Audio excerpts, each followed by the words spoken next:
كلا بل تحبون العاجل وتذرون الآخرة وجوه يومئذ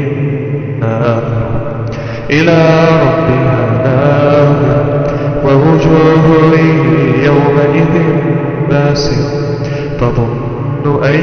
يفعل بها فاقرة كلا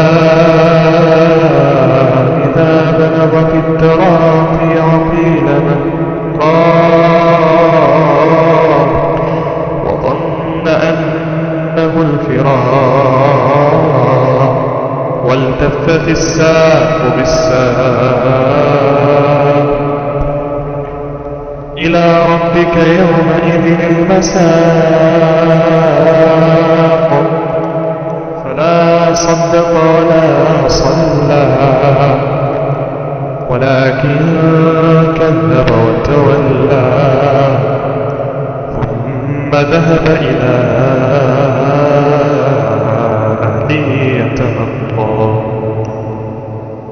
أولى لك فأولى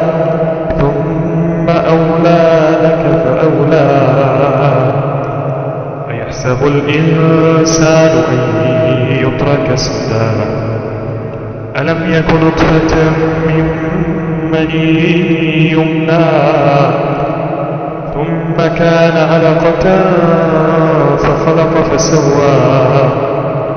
فجعل منه الزوجين الذكر والأنثى أليس ذلك بقادر على